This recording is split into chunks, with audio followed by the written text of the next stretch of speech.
we've left Port Augusta heading towards Ceduna, which we're going to tonight. We got this beautiful silo art. You got to stop and look at the silo art. It's just awesome. Look around the sculpture here. They've got little poems everywhere. So we're reading into these sculptures that they're about fertility and prosperity for the area. Learned a little bit more. This is called the Australian Farmer. And it's just a community thing they've put together to celebrate farming in rural Australia. What a great idea. This was our dinner spot tonight. We're in Ceduna. We sat on a chair there as we're watching the sun gradually dropping down. And had seafood basket. I was going to cook when, no, we're near the beach. You've got to have fish and chips. They didn't have good fish and chips, so we got a seafood basket, which was just fantastic. Beautiful Ceduna jetty. Look at that. It's this big long sucker. You can see the sun's just starting to come down. We've got about 15-20 minutes before it actually sets. It should be nice. Magic of the sunset at Ceduna. Look at that. Very, very picturesque. Right on the start of the Nullarbor now. We're Penong, where they have a whole lot of windmills. So we're going to go and have a look at them. We're having some morning tea first, because this is probably our last decent coffee we're going to get. The business is up for sale if anyone wants to buy it. There you go. Last shop for 1,000 kilometres. Well, this is what Penong's famous for. Windmills. All the various types of windmills. Not sure why. Maybe they just put them up to attract tourists. And obviously it's working. We stopped, had a coffee, a cake, just before you hit the Nullarbor. So there's the big windmill actually spinning. Now, it didn't look that big when we were up close, but now we stand back. It's huge. Absolutely huge. We're at the start of the Nullarbor, the eastern end of the treeless plain. So we got some other visitors here from, I think, Japan. Got some trucks rolling along, caravans. As you can see out here, it's fairly sparse. These two tourists here, what's going on? Mark and Howie, the tourists.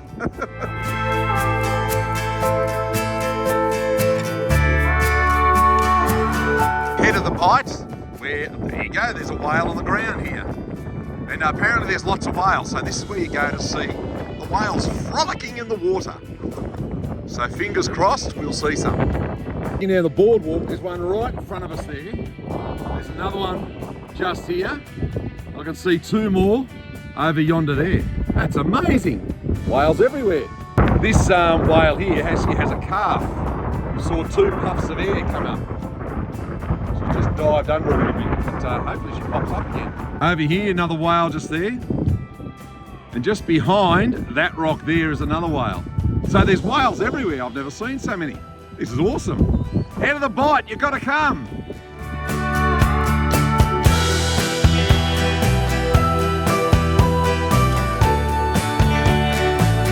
Cliffs of the Great Australian Bight. Look at that, magnificent. The whales get to see it every day. Oh, they're popping out babies. A humpback whale skull that washed up on one of the beaches near here at Twin Rocks in March 2009. Very big head. Whale at the Nullarbor Roadhouse. And this is the Nullarbor Roadhouse as we know it. So the cost of diesel is meant to be significant here. So we've got $2.92 a litre. So I've got some diesel on board, so we've topped up with that and we won't need to buy here. Nullarbor Roadhouse, and this is the old Nullarbor Roadhouse. We're surveying it to check it out. This is where we're staying for the night. And so this would have been a rugged old place way back in the day. So obviously now they don't use it. Got the old fuel pump. Sunset at the Nullarbor Roadhouse. I think the biggest trucks with the biggest bull bars should be driving around. Each of these trucks has some fairly serious bull bars. Big wide load has come in the last sort of half an hour as well. Bit of a rest.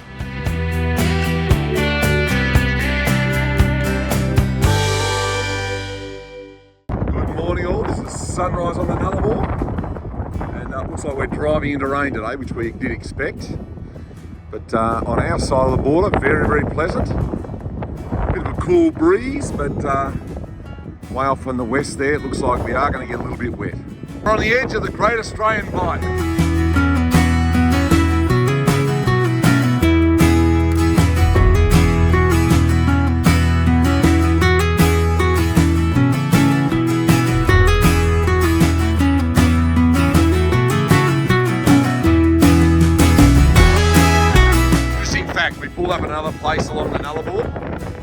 So they're saying here that 85% of the marine life is only found here in Australia.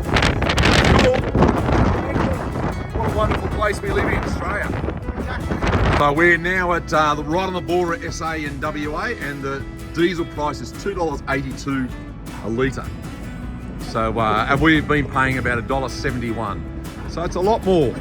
Border. So this week you're going to hand over your fruit and veggies and honey.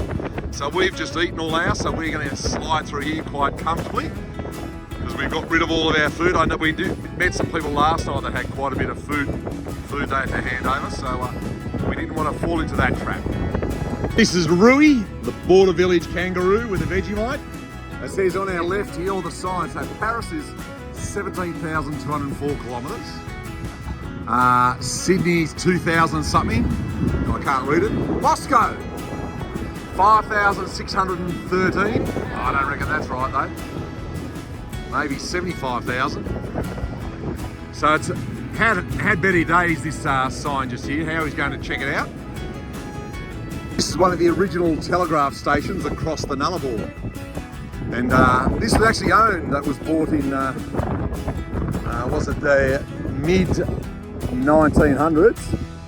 So about 1949, 1950, by a couple, and they owned Eucla, which is the whole township. So that's pretty amazing. Back up here, this is the town of Eucla's up there, just in where the cars park further up on the hill. It's a bit windy, but all good. We drive along the Nullarbor, we come across these signs. So just in front of us, along the road there, is some more signs on the actual pavement that shows where the RFDS plane lands. So you've got to clear it if a plane's coming along, so they can land and look after the person that needs help. We're at Cocklebiddy Roadhouse, and they've got a couple of eagles just in a cage here. Very impressive birds. You can see off in the distance, we've got a bit of clear sky, but up above us, very wet sky. The decision to get a family room tonight was an excellent decision, because otherwise we'd be sleeping in the wet, which wouldn't be much fun.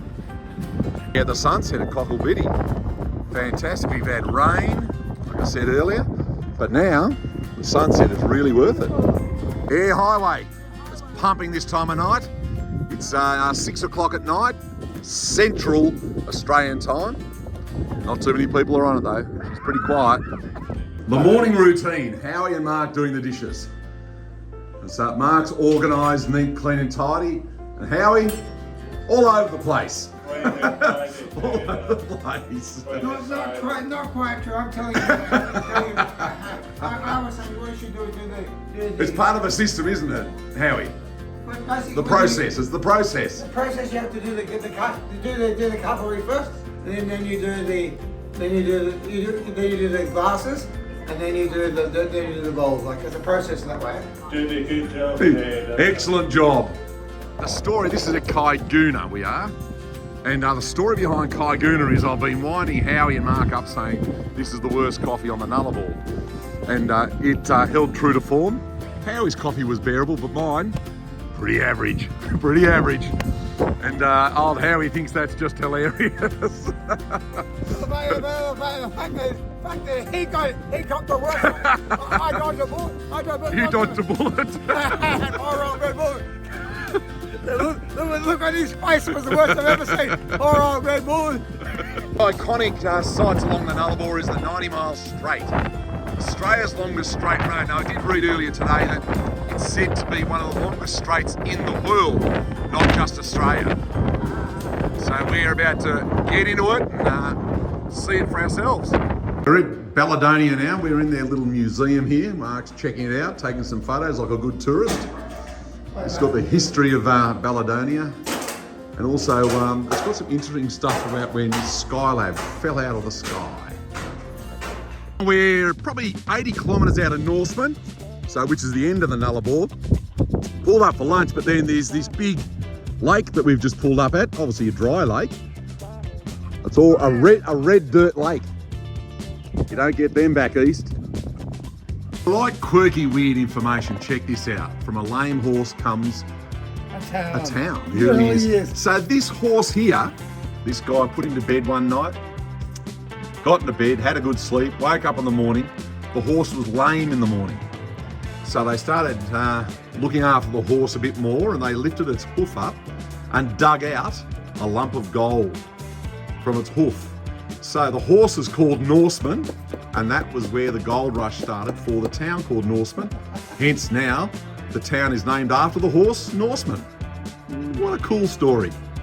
We're at the top of, oh, that panorama below, but we're at the top of Norseman now. It's a beautiful view out there over the plains. So we came in on the right hand side there, that was from Eucla, or South Australia. And off to the left, if you wanted to do a bit of dirt work, you can go up to Hayden, to Wave Rock, and they've got beautiful thermal pools there. Not thermal, salt pools. We're in Kalgoorlie now, and we're at the super pit. And they do a blast at 1 o'clock every day. We're actually picking up some food, then we're heading up to Lenora, so we won't have time today, but on our way back, we're definitely gonna go and have a look at the blast. But this super pit is massive, absolutely huge. Morning tea on the side of the road because we're in the middle of nowhere. Mark's eating some banana cake that I slaved away over last night cooking. No, not really. And this is a little bit of information on the gold. So these, you can see this guy here, he's got his wheelbarrow. And this guy's got a little lean-to, but they came here looking for gold. We met a lady this morning. She showed us a little piece of gold. And so, very interesting. Apparently, all the Ray nomads travel up and down these roads here and go gold prospecting. So rather than drink lattes and things like that, they go gold prospecting. Good on them. So we're at the Ceduna caravan park. This is our last caravan park for a few nights where we have showers and toilets and things like that.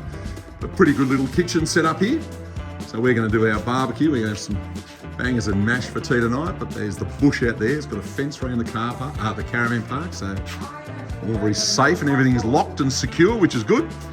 And then we head up that way tomorrow, which will be great fun. Here we go. This is a chicken, Howie, isn't it? No. A chicken. No. We're in we're in the Gun Barrel Canning Stock Group Discovery Centre. So we're wandering through. They are closing soon, so it'll be a quickish look through, but that's all good.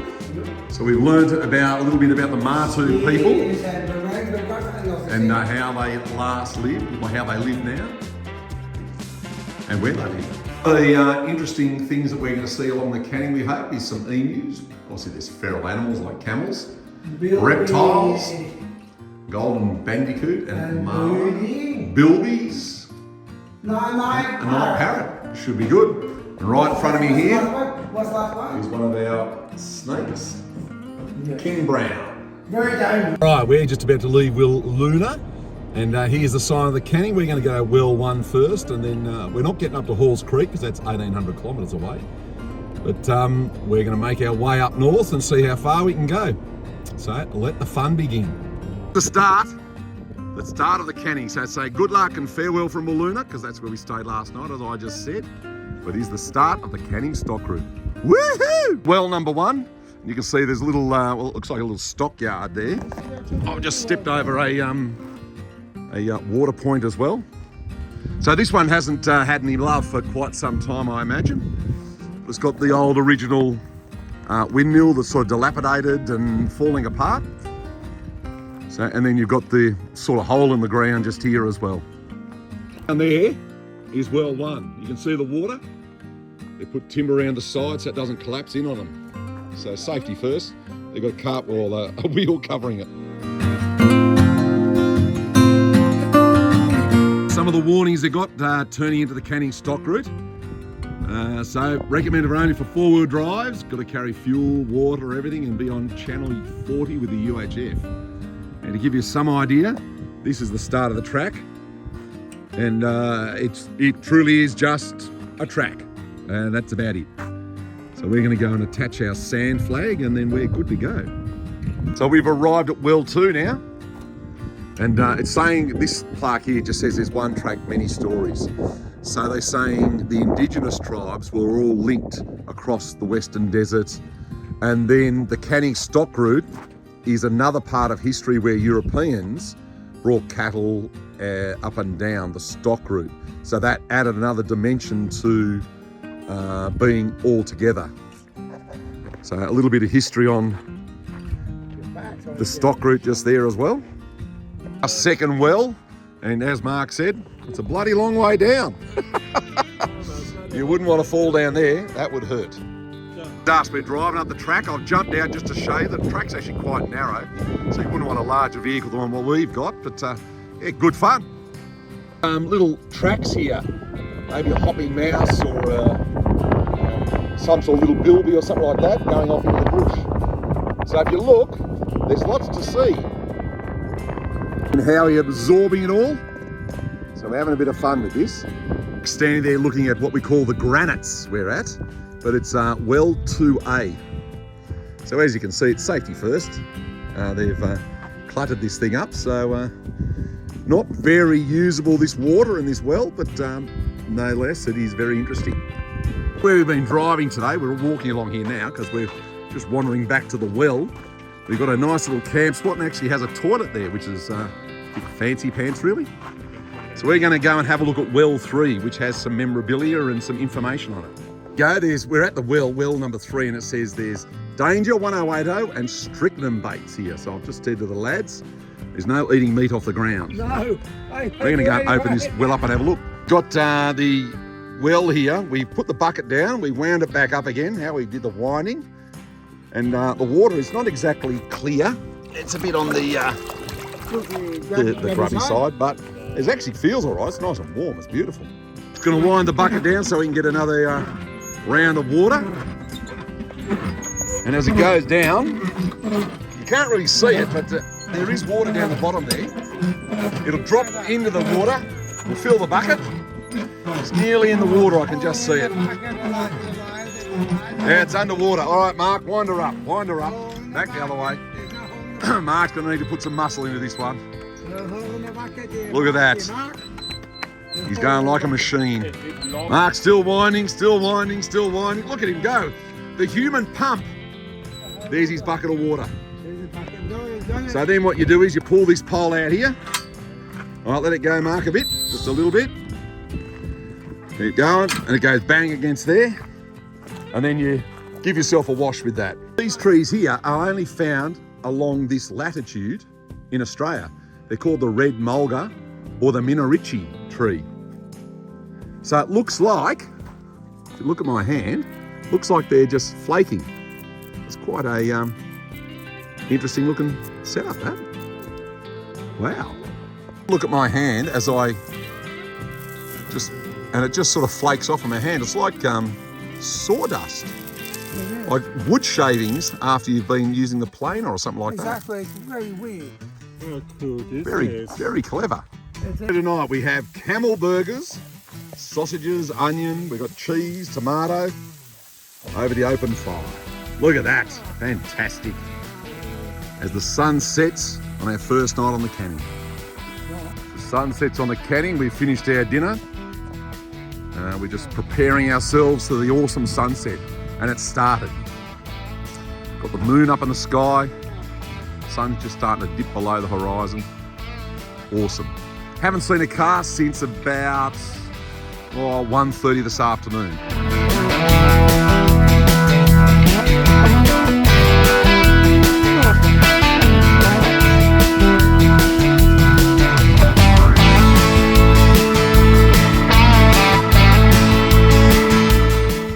First morning waking on the canning, and it is a picturesque, beautiful morning. Not a cloud in the sky. A little bit chilly last night, but not too bad. But, we're going to liven ourselves up and head up to well 6 today. That should be our destination. Well, that's what we're aiming for. So this is Mark. Mark has it sorted, so he gets himself organised and packs up his thing. Howie is a work in progress. He we're going to make the bed before we pack up the swag and then fold it up, but enthusiasm, Howie has lots. It's all part of the process, isn't it, Howie? Yes. He's working on the process. Mark's got the process. The magic is happening. Look at that. The lads slaving away, doing dishes, cleansing. I tell you what, they got dishpan hands. Look at them. Howie, are you doing a good job? Yes. Okay. What about you, Mark? Our clean freak, Mark. Everything has to be spotless with Mark, so when he does the dishes, he does them well. Not like Michael. So the car's looking a bit rough and ready, but we're enjoying ourselves. So I left well 3 this morning. We're at 3A now, and you can see these wells have seriously had better days. So this one's just covered in. It's been beaten up and obviously used many, many years. As we're driving along, you see these CSR signs scattered around, and they sort of point you in the right direction on where you've got to go, and hopefully you stick to them and you don't get terribly lost. So it's bad to get lost out here. Good to stay on the track. Well, 4A, and that one's all sort of boarded up and closed up. We are actually on a cattle station here, and they've got signposts all the way along, so they are quite good through here. And then obviously when it pumps up, it goes down here into would have gone into a water trough. Curtin University have given us a bearing here, latitude and longitude, because they've got in 2010 they put this plaque onto this lump of rock or whatever else. We're still at well 4A, and it's actually a beautiful day today. But yes, I suppose they put these latitude and longitudes along the track, so if you get lost, you know exactly where you are. And we are still on a cattle station here, but you can see the creek down there. It's not running terribly fast. It's not running at all. It's quite dry. You wouldn't expect out here. We're at Winditch Springs, and we're just reading some information. It says Winditch Springs and its catchment are listed in the Directory of Important Wetlands and a nationally important wetland. Now, we are at Winditch Springs, and this doesn't look like much of a wetland.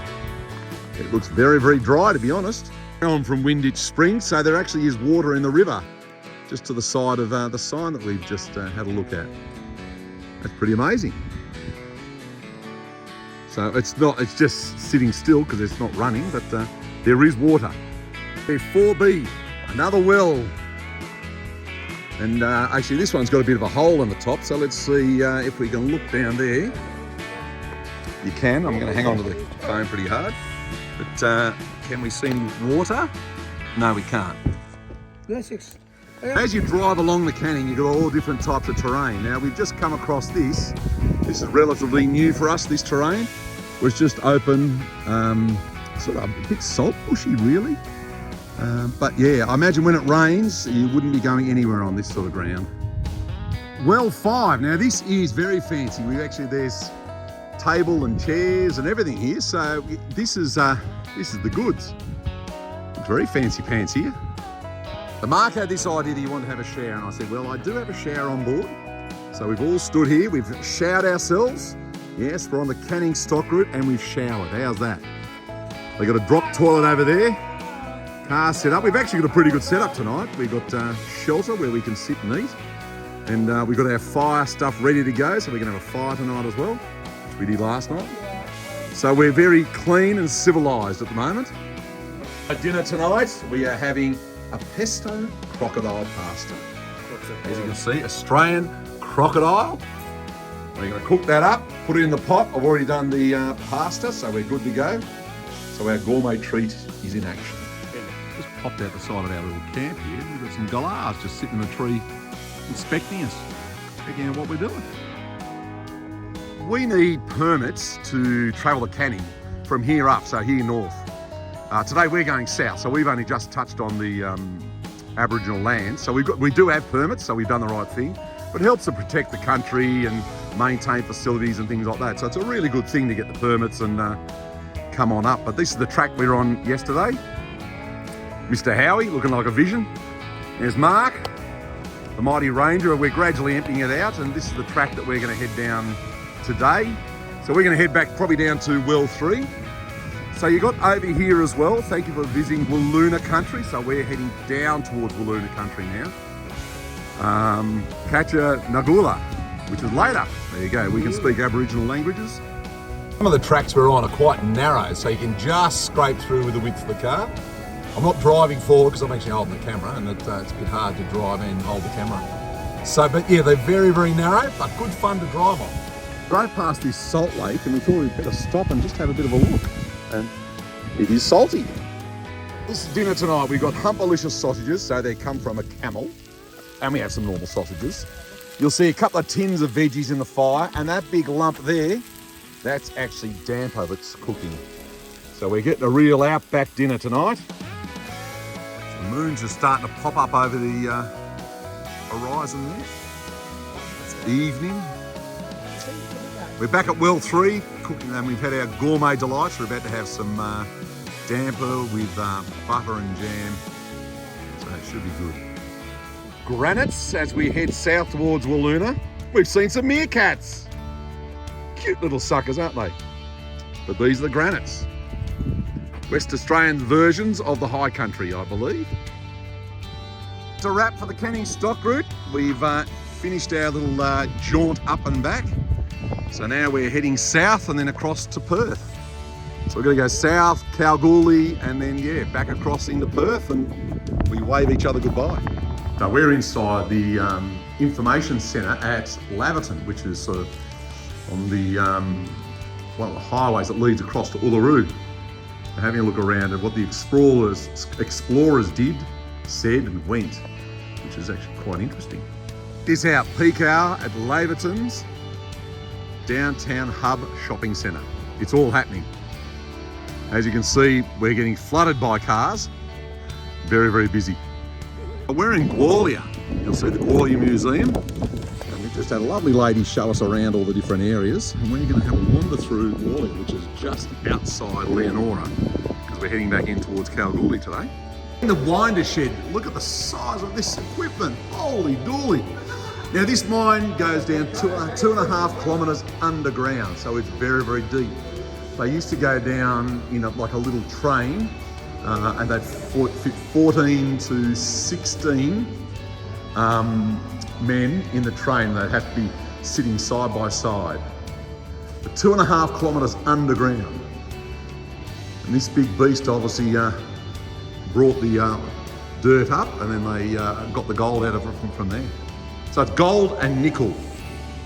So this is the head frame and winder engine that they use to get the dirt and that from underground and bring it up to the surface.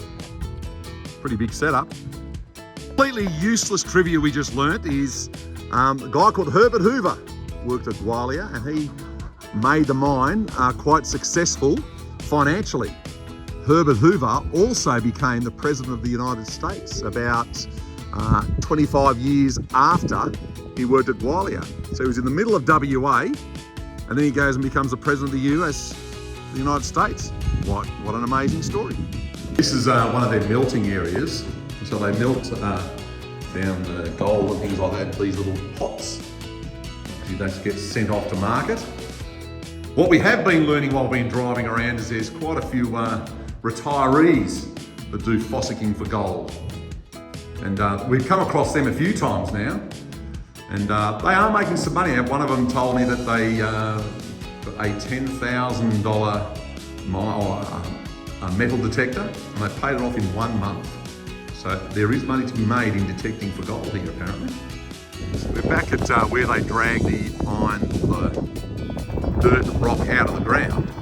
They have these skips that go up the tracks here, and we're just looking at this one up the top on the left-hand side. Its back wheels are actually a little bit wider than the front, and that's how it tips it into this big crusher here. So this is the Gwalia pit. So down there, you've got trucks on the right-hand side of the screen that come up from 2.5 kilometres down. They dump the dirt in the middle of the screen there, where you can see that front end loader working and the excavator loading. There's another truck that gets loaded into there, and they drive up the road on the right-hand side. They drive to the top, and then they unload right at the top. So from here to that white part of the building there, looks like an M. That's 1 kilometre from where we're standing right now. This is a very big pit. So this area here that I've just zoomed in on, this is the maintenance pit. So the shift goes to 12 hours. This truck here does 2 hours down, gets loaded, 2 hours up. It does 3 runs a day. And generally, at least once during that run, it comes in here to get serviced and maintained. This is one of the local hearses that used to roam around Leonora. Now this was the mail truck that circulated around this area. And this here, interesting fact, they used to have an electric tram between Gwalia and Leonora. And this was it. It was just put in someone's farm that was sort of decaying, things like that. Then when they built this museum, they restored this and away they went. It was an electric tram, but the electricity station couldn't handle it too well, so it stopped working. And now it's part of a museum piece. Downtown Kalgoorlie, we're out for a bit of a wander today. Getting the car washed and then see how it goes. So all gold comes a bit green, doesn't it? Yes, it does. Think about Goldfinger. James Bond. Yeah. It's a real gold bar. This is real. So, 8th of February 1991, the London Bullion Market Association granted accreditation of good delivery status 400 ounce bars of gold refined by the Australian Gold Refineries in Kalgoorlie. And this is one of them. We're right up on one of the frames. We're just checking out. We're staying over that way. And there's the main drag of Kalgoorlie, Hannah Street. We're on one of the sites, one of our lookouts. Hannon's gold mine's up there. Super pit is down that way, which we're going to go and look at and see the blast at 1 o'clock today. The miners' cottages they had many, many years ago, so very, very hot in summer, and I imagine very cold in winter. It's only got one bedroom. This is the bathroom, so you'll note there's only one tap, so no hot water. That'll be a character building in winter. A shower and a bar, so that's a bit fancy pants. And this is the kitchen. Table, a little buffet, kitchenette with the teas and coffees and things like that. So not a lot of space to cook up a gourmet delight. Mark and Howie, we're at the Cuesta Casa, the brothel. But no, it's not operational, it's just a tour.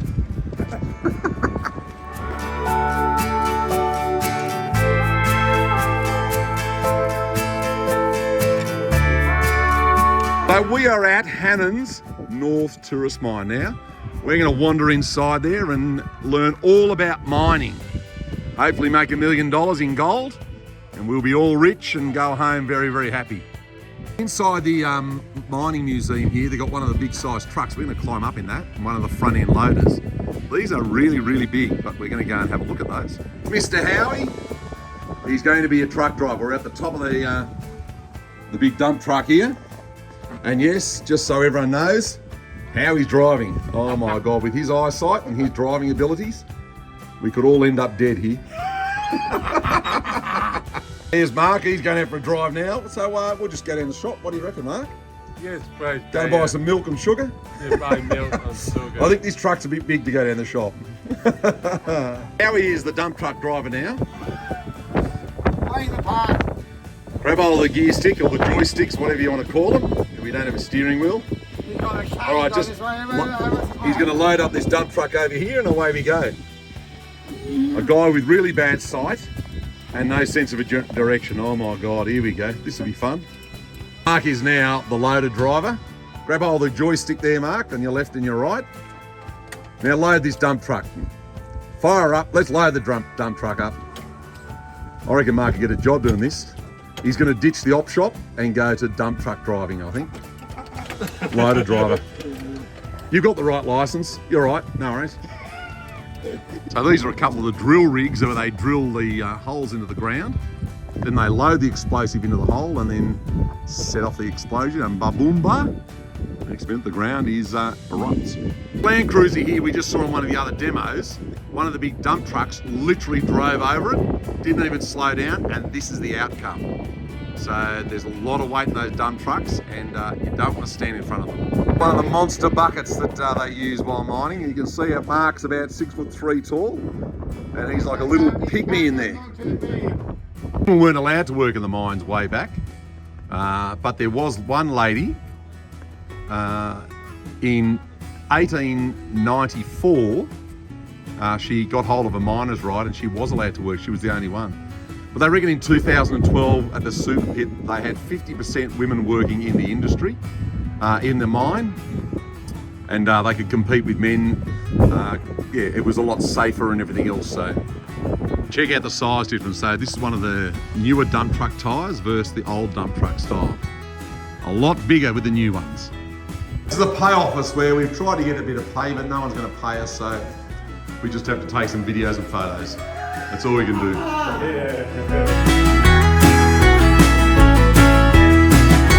We've come into the Boulder Town Hall and they've got this exhibition on the military service. World War I and World War II and Vietnam War. It's quite impressive. That's it, that's the end of the trip. I'm going. I'm going to leave you at your unit. This is Mark's little love shack here. So it's been a great trip. See you next time. See. He's taking lots of photos of me around his unit. Well, it's a wrap now. Here's Howie, here's me. The bearded clan. He's about to fly home. Well, he's going to go to Vienna though. He's not going to Sydney. We're going to send him back to Vienna. Never been to Vienna. Nice try.